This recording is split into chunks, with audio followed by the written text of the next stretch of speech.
What do gamers and skateboarders have in common? They both spend too much time grinding. Welcome back to How Hard Could It Be, where I make a YouTube video and talk about some of my challenges in the process. I want to ask a question today. How deeply has capitalism dug its way into video games, and is it a good thing or a bad thing? This isn't about loot boxes, microtransactions, or even the base price. I'll set all that aside for today, or at least I'll try to. I want to talk about quests, progression, mechanics, grinding, time spent, and even the base messaging of the games themselves and their mechanics.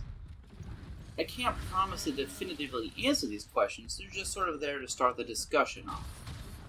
Start from the bottom, now I'm here. Start from the bottom, now I'm the best everywhere. Chapter 1. The Job Game Comparison. A lot of games start with quests. Quests are pretty interesting to examine when you compare them with how the work cycle starts today. Want to start a quest? Walk up to a random stranger. Ask them about their troubles. Rada bing, rada boom, you have a quest. Want to start a job? Go to a place, ask about a job, and they tell you to fill out an application. Usually online. Sometimes with a tone of voice that says, "Get the fuck out of my hair," while simultaneously saying they're always hiring. You fill out the app, wait for them to get back to you if they ever do, which they usually don't. You do an interview, then wait for them to get back to you again, and once again, they usually don't. 1 in 100 chance you actually get the job. By the Lord and Savior of pizza, cheese's crust, I'll take a quest over this process any day of the week.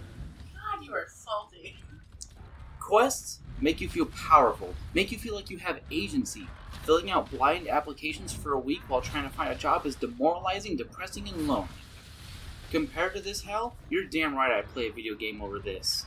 In a video game, you can actually pick a job off of the job tree.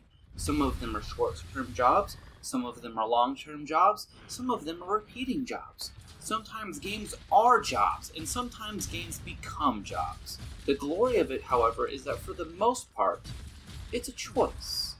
One that you can make. You have the agency of making the choice, rather than having to be the choice for someone else. Ultimately, that's the difference between starting a quest and getting hired. Agency. You just get to provide value for someone else in the world.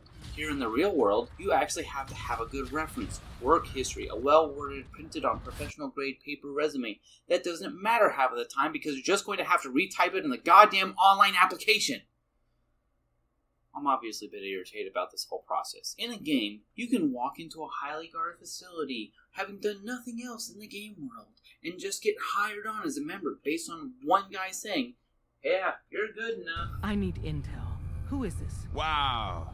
Newsflash, boss. This guy is kind of a big deal out there. Do we know each other? I didn't need to meet you to hear about you. You have made waves. You've left a trail of destruction in your wake. Gone places no sane person would go alone. So you're vouching for him? Yes, trust me. He's someone we want on our side. That changes things. Finding that work is so much easier too. Many games have a notification that lets you know where a quest is, usually an exclamation. This is especially present in MMOs. It's weird how there's no competition for quests in MMOs, isn't it? Certainly there's competition in raid loot drops much of the time, but when it comes to running quests, everyone gets their own special instance. This is a harsh contrast to the job scarcity that can happen for certain portions of the job market. I can't wait for the day where augmented reality takes hold and I automatically get to see what places of business have a job and qualify. I just look at a building, see an exclamation point, walk in, and there's my job off of the magical job tree. This might be part of the reason that my own experience with finding suitable jobs has been so difficult and oftentimes desperate. It's never been easy. The process has been tedious. My first job was gained by simply finding a back street I'd never gone through before and asking every single business down the line if they were hiring, because every other obvious choice wouldn't even call me back after applying. I stumbled into my first good job, and even that process is easier in video games. Sometimes all you have to do is pick up an item and you'll get a quest for it, like those stupid crown gems in Skyrim or the beacon. A new hand touches the beacon. Speaking of, nobody can shut up about Skyrim. Not even me, I guess. Skyrim has this interesting knack for taking the player and putting them at the top, or near to the top of almost every single power structure. College of Winterhold, Archmage, Dark Brotherhood, Best Assassin Boy, Thieves Guild, Head Honcho. Tack onto that the ability to be every single Jarl's Thane regardless of their political affiliations, and it gets a little ridiculous if we're being honest. It's also entirely unrealistic. With the strict command structures that are in place nowadays, even getting a single promotion can feel impossible. It has been for me. It doesn't matter how hard you work, sometimes things are out of your grasp. Of course, none of us are the Dragonborn in real life. Skyrim is a fantasy, with a dash of the word power in front of the genre. It makes me wonder, was I given unrealistic expectations of how my career would go due to my playing of Skyrim and other video games? Maybe. Maybe not. It's an interesting question to ask. Many games give the player not only physical power, but also political power through their structure.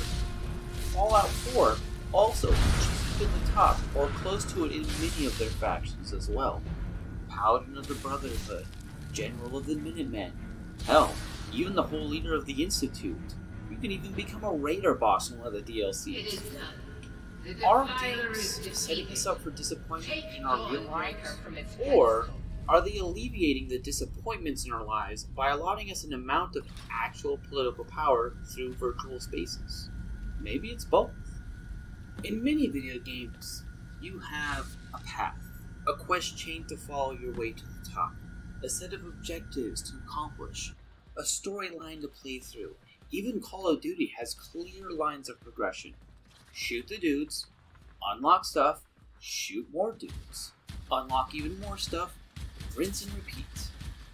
Prestige, and start all over again. In fact, progression is one of the clearest things a game offers that real life often just doesn't. I know that in many of my jobs, I've always been in this nebulous gray area where I'm not bad enough to be fired, but not ready to be promoted, with no idea where I'm at in that progress. In a video game though, experience bars, ranks, levels, skill trees, perks, bonuses, unlocks, limit breaks, capacity increases. If I had a nickel for every progress bar in Warframe, I'd have over $129, give or take based on the updates that are coming out. This lack of progress to be shown in real life can be a real struggle. We don't get to see our skills level up.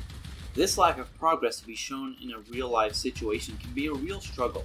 We don't get to see our skills level up. In fact, because progress can be seen on a daily basis in such small increments, it can be difficult to believe any progress is happening at all. That's why before and after pictures are so important to people, especially in the realm of personal fitness. You need that big difference to really believe that progress is happening. Somebody outside of your main sphere has an easier time seeing the progress you made than you do, because you see yourself every day. Unfortunately, when we work out as humans, we don't get to see our one-handed skill leveling up. So too can it be difficult to see society progressing. Are we voting for the right people? Is the needle moving towards greater good or greater bad for society? Let's move on to the next chapter, before things get too wildly political. I can save that Pandora's can of worms for later. Chapter 2. Gamifying Work. Of course, political power isn't the only thing at play here. There's financial stability, capitalism itself, to take into consideration. The ability to maintain and grow your own business without the risk of being put into bankruptcy. We have many games that are all about maintaining an actual business or building one from the ground up. Overcooked, Farm Simulator, Animal Crossing, and Stardew Valley, to name a few. These are games that all center around work, but gamifying it and freeing it from almost all of the baggage that comes with actually trying to run a restaurant, a farm, flip houses, or any other business. I can say from personal experience that it can be easy to get lost in the cycle of Stardew Valley, or even Minecraft is a similar but different example. They offer a soothing, almost therapeutic gameplay of repetitive but simple tasks where the repetition is almost its own goal. Through repetition, your farm grows in Stardew Valley, cycling through the seasons and making it more efficient every month, adding scarecrows, sprinklers, and other doodads and doohickeys. Sprinklers!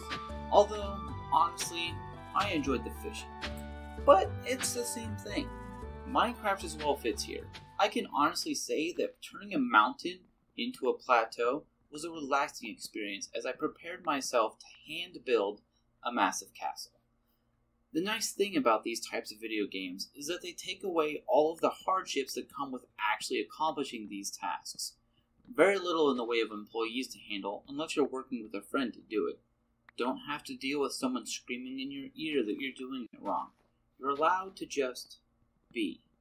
With it comes all the freedom of a hobby as well, where you can drop in and drop out whenever you'd like. Tired of building? Go do something else. You're allowed to just enjoy the experience as it is. However, is gamifying work healthy in the long run? Could this make it easier for employers to infringe on employees' free time, especially those that enjoy these types of games? After all, if you're doing some form of work in your free time, it should be okay to work here instead during that time, right? I have personally let my job infringe on my personal life, even to the detriment of my mental and physical health at times. Could my dedication to my own gaming daily grinds be at fault for that? I let that infringe on my self-care. Why not let my job do so as well? After all, my job gives me money, and I can't even say the same for all the games I play. I want to step back a moment. Through gamified work, the common person can live the dream of a small business, albeit through a game's framework. Slime Rancher, for example, allows you to build a farm, going through the process of gathering your own livestock, finding what foods they like, and gathering plorts? Is this poop? Yes! Is this whole game about selling slime poop on the poop stock market? Yes! Well, at least I don't have to touch it with my hands. Magical slime poop aside, there's a huge part of this game that makes it so much easier, but is kind of unrealistic for a few reasons. Zoning. Zoning can have some weird consequences for businesses and even for homeowners. Sometimes you want to build something. Somebody makes a complaint and you either have to tear it down or prove you're in the right one way or another. Fence lines shift over time while actual property lines stay the same. Meanwhile, in Slime Rancher, everything is already set in place for you. You can even swap out a slime pen for a farm plot or a chicken plot and back to a slime pen for no consequence, well, except for the monetary cost. Real life, it's a little more complicated than that, even aside from the complications of agriculture. Seriously, agriculture is complicated. Stuff like soil nutrients, pH levels, light levels, water. Farming in games is easy. Throw some water on it, call it a day. Mix crops next to each other, doesn't matter. No tedious maintenance like weeding, pests, or other problems. Except maybe Stardew Valley. They at least have crows and required repairs. All that aside, it can be a really relaxing experience. Maybe these things would be misleading in real life. I guess I can only hope that these games act as a inspiration to put forth the actual research to get a deeper look into the systems involved. After all, very few people go from playing the Super Nintendo version of SimCity right into becoming a professional city planner. Now, I'll be honest, I'm trying to keep this from being a little more than a footnote in the rest of the video, but I don't think I have a lot to say here. These are the types of games I've played for most of my life. Until Death Stranding. The so-called walking simulator by many internety folks is actually one of my new favorite games. Combat and stealth mechanics aside, I found myself delighting in the simple act of delivering packages, creating routes, and building my own highway system. All things. In essence, the game boils down to a package delivery simulator with extra mechanics and elements. It's one of the few work as games video games that actually enrapture me in its simplicity and simultaneous complexity.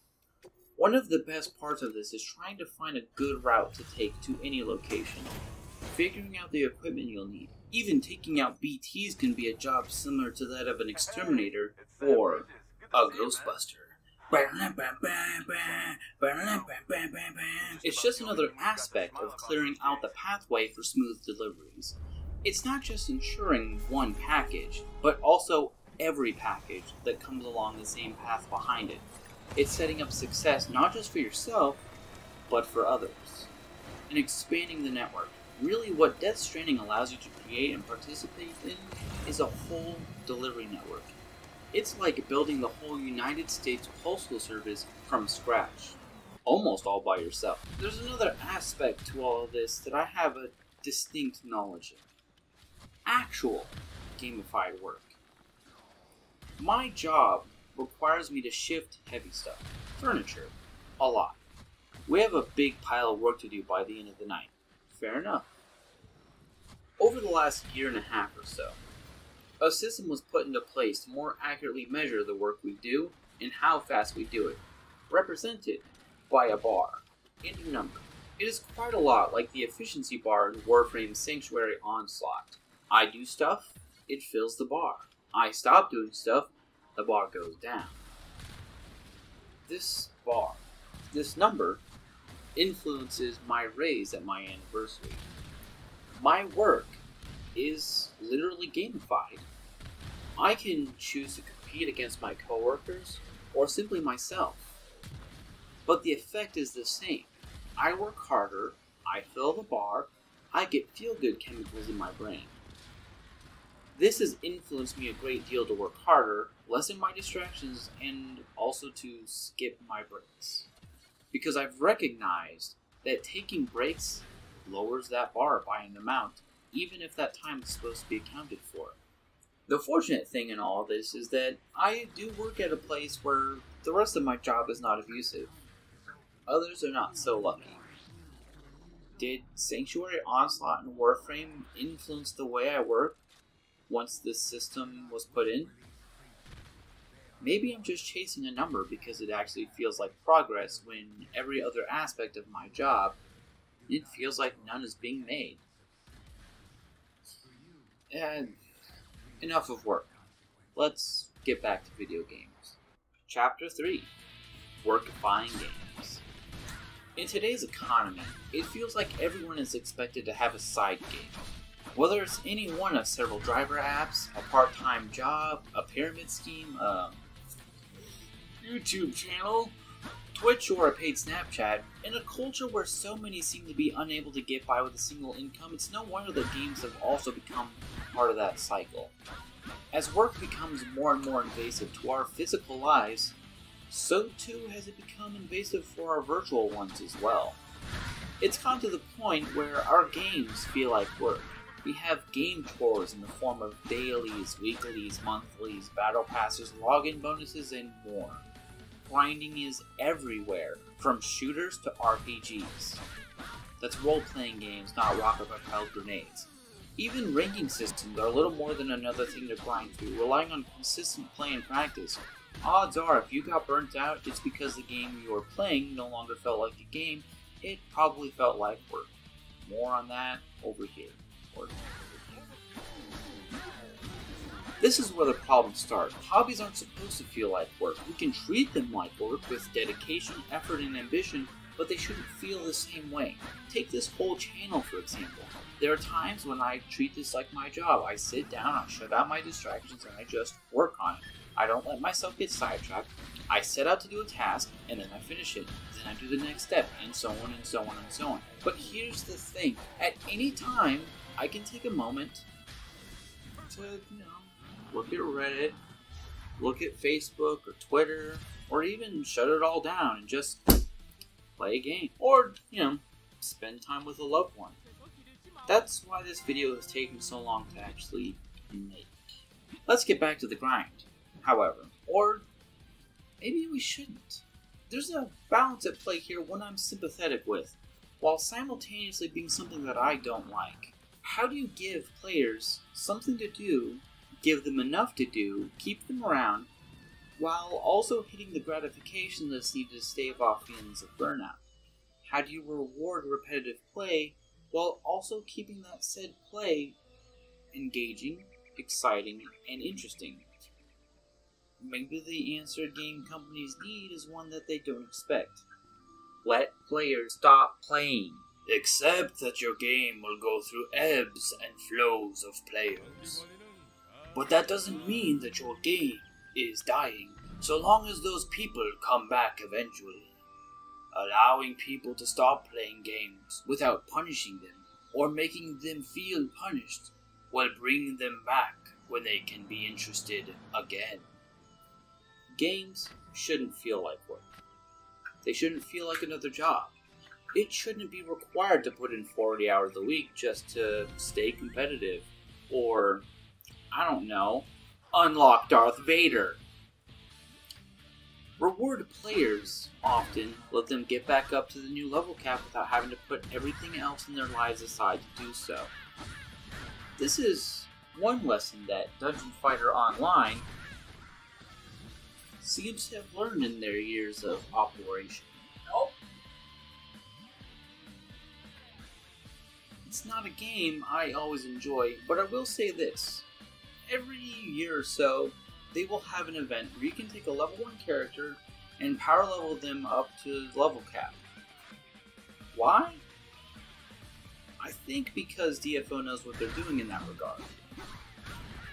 It brings people back, gives them an excuse to play, and between these spikes they know they'll still have their hardcore base, especially due to the fact that they're always running different events. These spike times are valuable, because it lets existing players bring in their friends to enjoy the game with them, and allows them to have a fun time, being in the reward center of the brain while never de-incentivizing having to leave. It also gives older players the ability to tool up new characters for playstyles they haven't experienced yet. It's almost a triple win situation. The caveat of endgame grind is completely separate. I don't know much about that. I never mess with it. Is there an ethical concern when it comes to grinding? Hey, does anybody remember Battlefront 2? Not this one. This one's the good one. The EA one. 40 hours to play Darth Vader? 40 hours to even have the chance at playing an iconic character? It's no wonder that was seen as an insane game choice. A 9-to-5 job requires 40 hours a week. A lot of jobs require much more time from your week. That's not even counting the time investment in getting ready for work, the daily commute, and out-of-work communications. Compound with this that a lot of games expect their players to turn them into another job.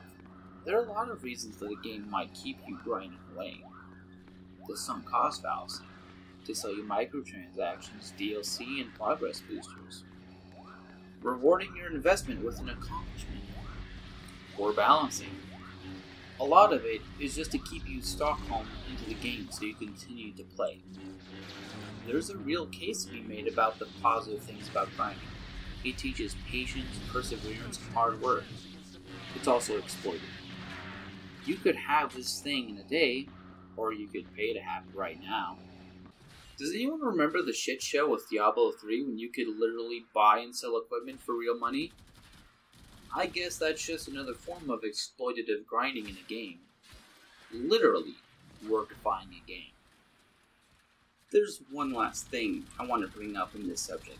An issue near and dear to my heart, and a game that I love. Content drought. The normal game lives or dies by its own content. You get your disc, slam it in the console, and what you see is what you get. Or that's how it used to be. Now, a new challenger has appeared. Perpetual Gaming is the new expectation for many. Destiny, World of Warcraft, Anthem, and Warframe are all key examples of perpetual games. They're not yearly releases or designed to be a one-and-done story. with limited replay value. They're supposed to be played over a vast period of time. This can lead to periods of time where more in-depth content is in development but isn't finished. An avid fan base may tear through short-form content quickly, but making content designed to be grinded out leads to accusations of grind as content. It's a vicious catch-22, especially for this type of perpetual game. The worst part is, it can lead to rushed projects, which leads to bugs and imbalanced content and untested content and railjack and glitches. Now, this is a hard thing to deal with. The gamer wants more stuff to play with, but the developers are expected to hold themselves to a certain level of quality. This is one of those issues that I completely sympathize with. The dual need to make it the best it can be, but also get it out as fast as possible. Speaking of, let's move on to my last chapter before I spend 20 minutes on this subject alone. Chapter 4, Time Entitlement. The measurement of a game should not be how much time you spend on it. Full stop, period, end of sentence, end of statement, end of discussion. A long game can be great. So can a short, intimate experience for the same price. Time requirements have been a tricky issue since almost the dawn of video games, especially the earliest days. While a game and console's price hasn't changed much since the age of Atari and the Nintendo Entertainment System, even reducing in some cases, inflation has reduced the impact of that cost. The emphasis on the time it takes to beat a game has been an issue for a long time. In fact, it was a major reason for games being Nintendo hard.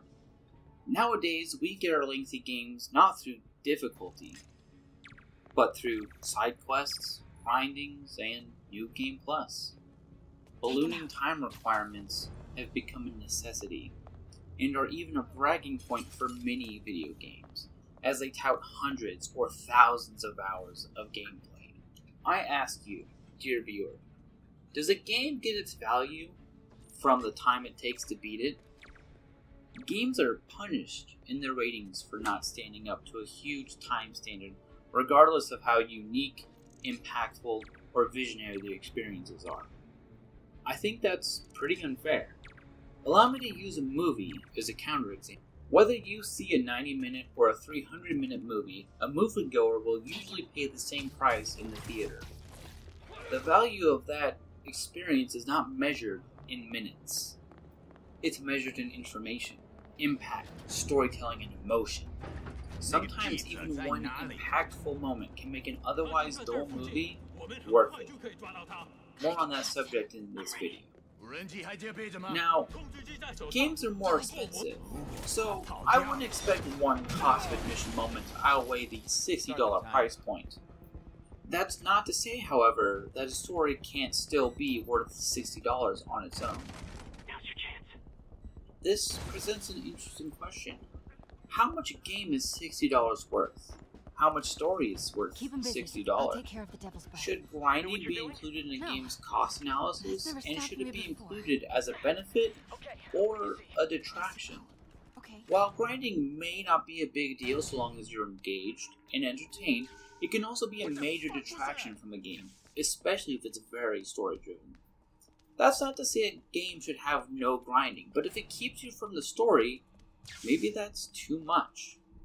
Spider-Man, Horizon Zero Dawn, and God of War all had a great balance for this, allowing the player to side quest and grind a little for upgrades, but also keep a good pace for simply going through the story if they wanted. I think these should present a gold standard in regards to balance. Back in the day, the suffering only lasted a few hours, and I'm sure I would have paid full price for the game if I'd have known it existed when it sold for full price. That isn't to say that I'm advocating for companies to cheat us with short games to make things easier on themselves. But I also don't think games should be stigmatized for being shorter. You know, exactly like the Order 1886 was. I mean, sure, it wasn't popular for other reasons too, but length was a huge factor in that. My preference is to decide my own level of involvement not have the game try to force me into a single game. Of course, that's not how the industry wants games to be viewed. After all, the longer a game is in the discourse, the more sales they can make, the more peer pressure they can influence, and the more microtransactions they can sell. I know, I said I'd avoid them at the start, but let's be honest, money is a key part of the discussion. Often games are not grindy for a well-thought-out ludo-narrative purpose. They're grindy to push sales in one way or another. Only once the next game in the series gets released do they want you to discard the old one. Looking at you, Call of Duty. Now, I don't think I'd even mind if a game had too much content if it weren't for this issue. After all, more game is great. More exploitation, however, is pretty annoying. And separating those two things is difficult. At what point does a game go from simply being long to exploitative? At what point does grinding for a reward morph from okay to abuse? How far should the carrot be dangled? I recognize that this video has a lot of questions in it. Some of them are for a rhetorical purpose or are meant for amusement, but a lot of them aren't. A lot of them are questions I don't have solid answers for.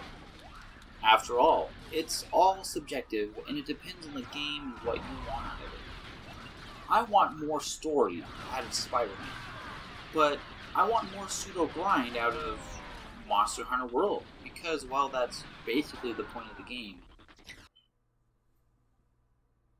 If there's one criticism I've had over many videos I've watched during my time as a lurker on YouTube, I've often asked myself, what's the point here? What's the takeaway? So, why did I make this? Why did I spend all this time talking about capitalism in video games? Why did I bring up any of the questions that I did?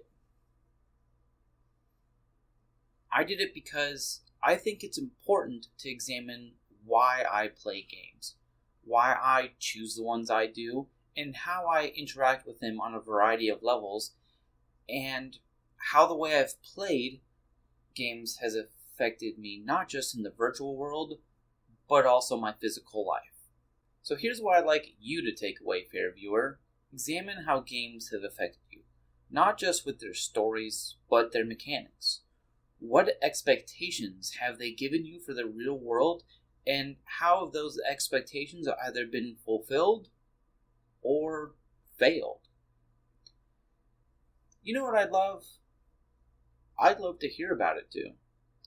If anyone watches to this point, takes a moment to reflect and tells me about it either in the comment section or my Discord or Twitter or wherever, I'll be more than glad to listen, read, and reply, and then talk about it.